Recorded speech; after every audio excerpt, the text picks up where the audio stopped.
Hey guys, welcome to the Tahoe Lifestyles and Dining Show. It's my pleasure to be sitting here next to Alex Cox, general partner and owner here at Gunbarrel Tavern and Eatery. Thank you for having us here. Thanks for coming by. Thank you to NorCal Beverage for providing the awesome Bud Lights here. First off, you're not new to the game here for the Heavenly Village or the Village atmosphere. You started with 22 Bistro in Squaw Valley. Correct.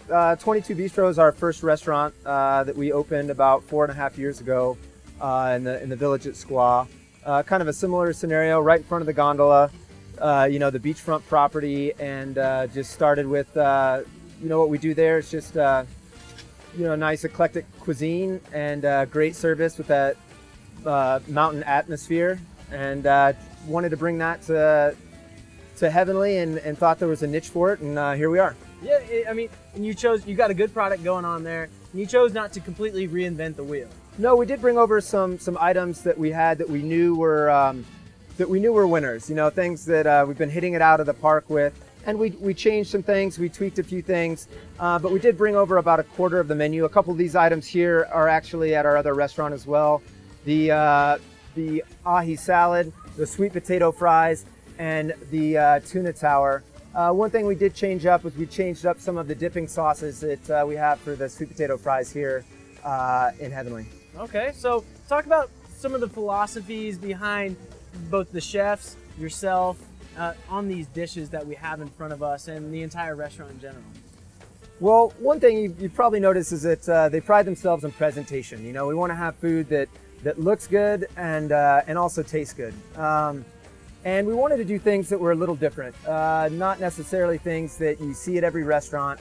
We didn't want to be so foo-foo that you couldn't even read the menu, but at the same time we wanted to try some new things and get off the reservation a little bit as far as what the standard cuisine in the area was. Absolutely. I had a chance to come in here and eat just a couple weeks ago, and you have everything from PBR canned chicken, beer can chicken, to shrimp and grits, to this towering nacho plate here, in which you were telling me at the break, you make the tortilla chips yourself here in-house. Yeah, we make them in-house.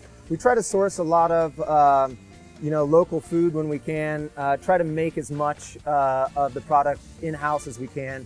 So it ends up being labor intensive, but we think the quality shows in the product. The one thing I like to do when I come into a restaurant, I drill the server on what their favorite menu item is. What's the owner's favorite menu item? Well, unfortunately, I've gone through this a couple times with people that have come in, and our staff does as well.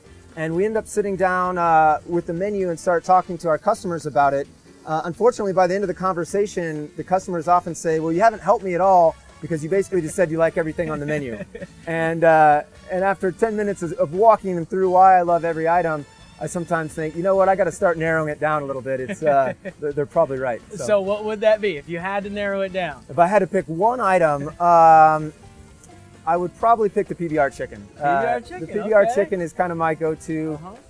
Is a day in, day out entree that I eat every night. Also the tuna tower, I'm a big fan. And I'm going to start rambling on here because you get me started, and I'm going to start saying, again, I love you. Right? It's a good problem to have. A good problem it really to have. Is. So we're here at the Gunbarrel Tavern and Eatery. We're going to talk after the break about all of the new things you can expect, how they're going to attract locals here. So locals, stay tuned because they're going to have some big announcements coming up. We'll be back after your North Shore Entertainment Update.